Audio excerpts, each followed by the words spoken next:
नमस्कार, आदाब। आप देख रहे हैं एसएस न्यूज महाराष्ट्र। हमारे चैनल में आपका स्वागत है। आइए देखते हैं आज की खास खबर। इतना बात जरूर कहना चाहेंगे कि ऐसी महाराष्ट्र धरती है जिसका रिश्ता जो हम कहते हैं कि देवकी और यशोदा से है। एक माँ अगर उत्तर प्रदेश और बिहार में मुझे पैदा किया, जो अगर देवकी रूप में खड़ा हुआ, तो एक रोटी और दूध लेकर मुझे पाल पोस कर बड़ा करके इतना बड़ा नेता बनाने का भी सौभाग्य प्राप्त हुआ। इसका नाम यशोदा है। मेरे नजरों में माँ की ममता का कभी भी भेद नहीं हो सकता, भेद नहीं हो सकता है। मैं दावे के साथ कहता हूँ, लेकिन इतना बात भी मैं स्पष्ट रूप से कहना चाहता हूँ। मैं तो समझता हूँ कि हमारी माँ है, मैं समझता हूँ ये हमारे भाई हैं, मैं समझता हूँ ये हम विचारधारा से लोग बाबा साहब अम्बेडकर की ये धरती है जहाँ से सबसे बाघ और बकरी को एक घाट पर पानी पीने का सौभाग्य प्राप्त कराया है। बाघ और बकरी को एक जगह पर खड़ा करने का भारत में एक ऐसी संविधान, ऐसी ताकत दी गई है। लेकिन बड़ी अफसोस की बात है, ये बड़ी चिंता की बात है कि आजादी के 78 साल के बाद भी हम यहाँ पर मजदूरी करने आए। हम 78 साल यहाँ लगातार इस चमन को सींचने में 78 साल लगा दिया। 78 साल तो ये मैं आजादी की बात कह रहा हूँ, लेकिन मुंबई की पहचान जो आज भी मैं कह रहा हूँ, सरकार का गजट है और सरकार का पुराना जांच है, जांच एजेंसियां भी यहाँ बता चुकी है। लंबा इतिहास है हमारी यहाँ के विकास में, लेकिन बड़ी अफसोस की बात है, चिंता की बात है, हमने इस चमन को अपने लहू से सींचा था। पर आज कुछ लोग कहते हैं कि ये देश हमारा बाप का है, ये मुंबई हमारी बाप की है। चिंता यहाँ है, इसलिए बातें आज कहनी यहाँ पड़ रही है। तो मित्रों, ये हम प्रस्तावना में ये सिर्फ ये कहना चाहते हैं, इतनी बड़ी संविधान जहाँ होने के बाद, इतना बड़ा प्रदेश होने के बाद, इतनी बड़ी ताकत होने और आर्थिक राजधानी होने के बाद भी आज भी हम यहाँ डोमिसाइल जैसी नीति का उपेक्षा का शिकार हैं। आज भी डोमिसाइल नीति के वो शिकार हैं जहाँ हम अपने बच्चों को यहाँ मजदूरी करके, लूम चला करके, मेहनत करके, दूध बेच करके, हाथ गाड़ी लगाकर, फल सब्जियां बेचकर राज्य के लोगों को जो भी तकलीफ है उसको सर पर उठाकर बोझा नहीं बनने दिया।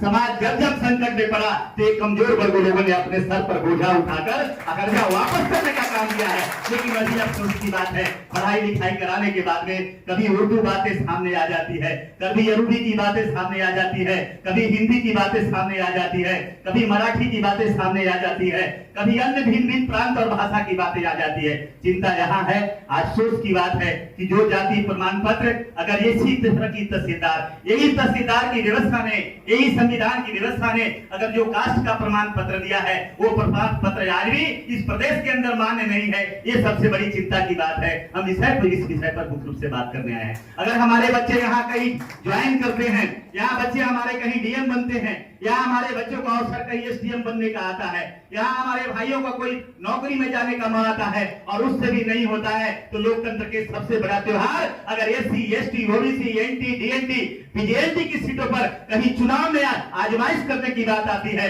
तो अफसोस होता है, दुख होता है कि इसी भारत के बाहर जहां आपने देखा राम गुलाम जैसे लोग मॉरिशस में राष्ट्रपति की कुर्सी पर जाकर भारत से सुशोभित होते हैं, नेपाल में राम बलन यादव जाकर सुशोभित होते हैं, यूपी में आपने सुना होगा ऋषि सुनक जैसे आज भी प्रधानमंत्री की कुर्सी पर जाकर के बैठे हैं। लेकिन आज भी अफसोस की बात है, जब एक प्रतिभावान व्यक्ति जब भारत के लोकतंत्र में जब उभर कर नायक बन के आता है, तो उन्हें प्रांत भाषा का शिकार बना करके, उन्हें मिसाइल और कास्ट का प्रमाण पत्र बनाकर उस प्रतिभा को यहाँ दबाने की कोशिश की जाती है। हम इस विषय पर बातें करने आए हैं। मुख्य रूप से आज का एजेंडा यह है, हम एजेंडा ये जो आज खास करके रखे हैं कि कई वर्षों से कई उत्तर भारतीय सदन में भी गए, कई उत्तर भारतीय यहाँ से नेतृत्व किए, कई उत्तर भारतीयों को यहाँ महाराष्ट्र के प्रदेश में, महाराष्ट्र की सरकार में गृह मंत्री से लेकर के कई आमदार खासदार को छोड़ दीजिए, गृह मंत्री बनने का भी सौभाग्य हो गया, बनने प्राप्त हुआ।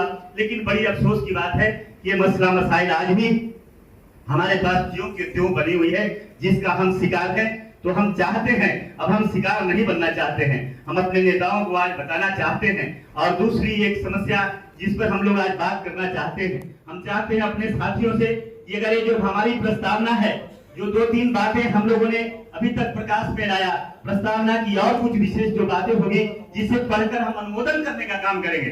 लेकिन मैं कुछ संक्षिप्त में ये बातें कहना चाहूंगा कि मित्रों, हम आज पुनः फिर से एक बार फिर से मैं ये बात कहना चाहूंगा, आपने सुना होगा, हम तो भूल गए थे, हम तो इस शहर में अगर आप कहना चाहते हैं अगर हमारे ऊपर भी खादी चढ़ी है, हमारे ऊपर भी ये अगर एक खादी की वर्दी है, चौकीदारी की अगर वर्दी है, तो राजेंद्र सिंह यादव कभी चौकीदारी में पीठ नहीं दिखाया है। हमारे काल में हम भले सत्ता की कुर्सी पे नहीं रहे, लेकिन कोई रेहू चौकसी और नीरव मोदी का भूमिका नहीं होने दिया है। जब हमने हमारा दौर चल रहा था और हम लड़ाइया में यहाँ खड़े थे और तमाम लोग इसके साक्षीदार हैं, जब फरमान आया था 2 लाख झोपड़ों को तोड़ने का आदेश आया था, बता लो ये मालूम है कि नहीं मालूम है? आप लोग बताओ, भिवंडी वाले बताओ। 2 लाख झोपड़े, रेहाना आपा सामने बैठी है, मैं जाऊंगा रेहाना आपा को, एक महिला होने के नाते, क्योंकि महिलाओं का रिप्रेजेंटेशन कम है, उन्हें भी मंच पर बुलाया जाए और बैठाया जाए। हमारे समाज की एक नेत्री है, लंबे समय से हम लोग के संघर्ष के साथ ही रही है, मंच पर आकर के बैठी है। तो मैं बता रहा था अभी आपको कि अगर हमारी भी चौकीदारी रही है, चौकीदारी सरकारी चौकीदार होने का सौभाग्य प्राप्त नहीं हुआ, लेकिन एक संगठन के सूत्र में जब हमने खड़ा किया स्टेडियम जैसी जगह में, क्या हुआ, अपनी बात रखने की बात आई, तो वहां भी आपने ताकत दिखाया, शक्ति दिखाया कि यह स्टेडियम छोटी पड़ गई थी उस लड़ाई के बाद। और एक आंदोलन की बात मैं याद कराना चाहता हूं, जब 2 लाख झोपड़ों का तोड़ने का फॉरेस्ट डिपार्टमेंट ने, संतोष राय जी मंच पर उपस्थित है, उसका नेतृत्व हमारे साथ रामदेव भाई लाठियां खाए हैं, ज्ञानचंद भाई, विजय भाई तमाम लाठी के गवाह हैं, हमारे मार्गदर्शक ओम प्रकाश मौर्य साहब भी वहां उपस्थित है, नीलम तिवारी भी वहां उस आंदोलन की साक्षीदार है, तमाम और बहुत सारे पत्रकार हैं जो उसके, मंसूर भाई भी यहाँ उपस्थित है, तमाम उसके साक्षीदार है। तो मैं बता देना चाहूंगा कि हमने फरमान दिया था कि हमने अगर वर्दी पहनी है चौकीदारी का, हम वैसे चौकीदार नहीं बनना चाहते जिसकी चौकीदारी के, जिसकी ड्यूटी में चोरी हो जाए, डाका डाला जाए, अस्पत लूटा जाए और समाज की इज्जत को तार-तार किया जाए। तुम्हारी माँ ने दूध नहीं पिलाई है कि भारत का जहां संविधान खड़ा रहेगा और लोकतंत्र जिंदा रहेगा और गरीबों को झोपड़े पर बुलडोजर चला दोगे। एक झोपड़ों पर हिफाजत किया था कि नहीं किया था? और लगभग भिंडी में कोई ऐसी सड़कें नहीं थी, भिवंडी में कोई ऐसी रास्ता नहीं था जो आंदोलन में नहीं था। आप दूसरी बात भी याद करो, जब टोरंट इस मामले में आया, टोरंट के भी आप साक्षीदार हैं, जब टोरंट मैदान में आया और 8,500 का से 11,000 तक मीटर का प्राइस लेके आया था, घर घर में छापेमारी की दौर चल रहा था, कारखानों में लगातार सील लगाया जा रहा था, कारखानों से अवैध पैसे की वसूली हो रही थी, उस दिन भी हम लोगों ने ताकत दिखाया था और पूरे महाराष्ट्र की पुलिस की छावनी बन गई थी, लेकिन वो आंदोलन भी एक मिसाल पेश किया था। याद करो, तीसरे आंदोलन को मैं याद कराना चाहूंगा, जब इगतपुरी तक जाने वाली तमाम गाड़ियों को लूटी जाती थी, इगतपुरी जाते जाते तक गरीबों का सपना तोड़ दिया जाता था, इगतपुरी जाते जाते ट्रेनें लूट ली जाती थी और सबसे हद पार हो गया जो उत्तर भारतीय महिला जिसे इगतपुरी जाते जाते ट्रेन के डब्बे में बलात्कार हुआ, उस बलात्कार कांड के खिलाफ जॉर्ज फर्नांडिस के बाद सबसे बड़ा आंदोलन जो कल्याण में 8 घंटे 7 घंटे लाठियां चली, लेकिन उत्तर भारतीयों ने ताकत दिखा करके बता दिया कि हम यहाँ बोझा बन करके नहीं आए, हमारी एक ताकत भी एक मॉडल है। तो मित्रों, आपने एक ताकत का मिसाल दिया है, अपनी आप जो परिचय दिया है, आपने जो हिम्मत दिया है, आपने जो साहस दिया है और आपने जो लोकतंत्र को जिंदा रखने का संकल्प जो लिया है, उससे हिम्मत बढ़ गई है।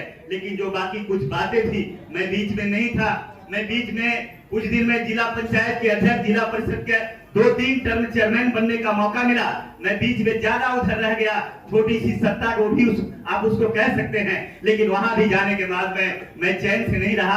आज सीटें वो रिजर्व हो गई है, वहां जाने के बाद चाहे एफसीआई का कॉन्ट्रैक्टर हो, चाहे आपको पोषाहार योजना चलाने वाला हो, चाहे मेडिकल टीम के जितने कॉन्ट्रैक्टर हो, आप संसद के जितने भी पदाधिकारी हो, अपने शासनकाल में रिकॉर्ड मेरे फेसबुक पर देख दो, एक को भी नहीं बख्शा, सबको हमने खत्म करने का काम किया, अपनी पावर और कलम से मिटाने का काम किया। आज पुनः फिर से इस शहर में मुझे आने का सौभाग्य प्राप्त हुआ है।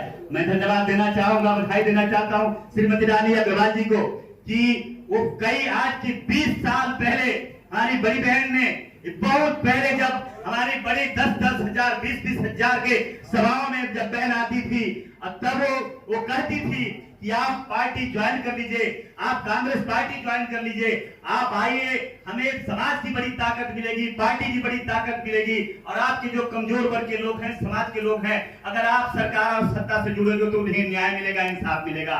यहाँ आने के बाद में जब आज हम देखा कि देश ऐसी कगार पर खड़ा है, आज देश में हर जगह पर जहाँ देखा मोहब्बत नफरत का रूप ले चुका है, जब देखा हर चौक चौराहों पर इंसानियत का बिल्कुल दुश्मन बन गया है। देश में भाईचारा खत्म होने के कगार पर खड़ा हो गया है। और तो और छोड़ दो, कल तो हम 1947 के पहले चाहे अंग्रेजों का राज हो या 1500 साल गुलामों की गुलामी हो, 1500 साल मुकम्मल आजादी की लड़ाई लड़ने वाले देश के लोगों, ये जो विरासत में तुम्हें आजादी मिली है, हमने देखा इतने खराब दिन भी हमें नहीं दिखा था जितना खराब दिन आज देखा, जितने बुरे दौर आज देखा कि आज है। हम गर्व करते थे, एयर इंडिया पर गर्व करते थे, हम कोल इंडिया पर गर्व करते थे, हम भारत के सबसे बड़ा मैन पावर का सेक्टर बंदरगाह पे गर्व करते थे, हम इस देश में कोयलांचल पर गर्व करते थे, टेलीकॉम पर गर्व करते थे, इस देश की रेलवे भारत की सबसे बड़ी जो आज कहते हैं मैन पावर का ये भी एक सेक्टर रेलवे पे गर्व करते थे। अफसोस की बात है, चिंता की बात है मेरे मित्रों, जिस पे आप गर्व करते थे आज सैकड़ों east India company Narendra Modi ने ला करके रख दिया। लगा अब इस देश में लगता है कुछ है ही नहीं। अगर कल के देश में भारत का कोई प्रधानमंत्री बनता है तो चिंता इस बात की है, अफसोस इस बात का रहेगा कि वो प्रधानमंत्री शासन किस पे करने जाएगा, प्रधानमंत्री किस डिपार्टमेंट को नियंत्रण करेगा, क्या अडानी अंबानी को नियंत्रण करने जाएगा या देश को नियंत्रण करने जाएगा। क्या ये सचमुच आज देश ये 125 करोड़ का भारत है, ये सचमुच 140 करोड़ 150 करोड़ का देश है। तो बड़ी एक चिंता में पड़ गया। ऐसी परिस्थिति में हमने निर्णय लिया कि इस देश में मजबूती के साथ भारत के संविधान को बचाने के लिए और भारत को लोकतंत्र को रक्षा करने के लिए भारत के कमजोर लोगों की आवाज बनकर, चाहे इस देश में आज आप कहते हो मामला सिर्फ नीट की परीक्षा ही नहीं है, चाहे वो तमाम नौकरियों से संबंधित तमाम कंपटीशन की प्रतियोगिता की परीक्षा हो, तमाम परीक्षाओं में आपको मालूम पड़ा होगा कि 100 में 100 का आंकड़ा आया है, जहां 89 पेपर लीक हो गया है, जिससे साबित हो गया ये देश में नहीं है। और वो किसके लिए पेपर लीक कराया गया ये भी आपको अच्छे से मालूम है। अब तो हमें ये भी समझ में नहीं आता कि आखिर बच्चों को ये कर्जा करके लोन। हमारा संविधान है, भाषा के नाम पे, धर्म के नाम पे उनके साथ अगर अन्याय होता है तो सभी को आगे बढ़कर आना चाहिए, बोलना चाहिए। मैं धन्यवाद करूंगा राजेंद्र यादव जी का कि उन्होंने कोशिश की है सभी को एक प्लेटफॉर्म पे लाने की। मैं रानी अग्रवाल मैडम का बहुत धन्यवाद करूंगा कि उन्होंने सबको इनवाइट किया, यहाँ पर सभी लोग उनके बुलावे पे आए हैं। रानी अग्रवाल मैडम जी, राजेंद्र जी स्टेज पे तशरीफ लाए। हमारे भिवंडी शहर जिला कांग्रेस कमेटी के अध्यक्ष आबिद मनसब जी, प्रदेश कांग्रेस कमेटी के लीडर हमारे दोस्त जावेद फारूकी साहब से गुजारिश करूंगा कि आप स्टेज पे आए।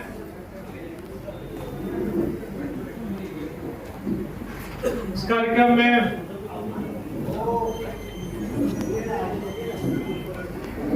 सीनियर एडवोकेट महोदय जी, प्लीज आपके बगैर अधूरी रहेंगे, आइए ना। स्वागत है। बहुत सीनियर हमारे महान लोग आज नजर आए हैं। नफीस भाई आपका स्वागत है।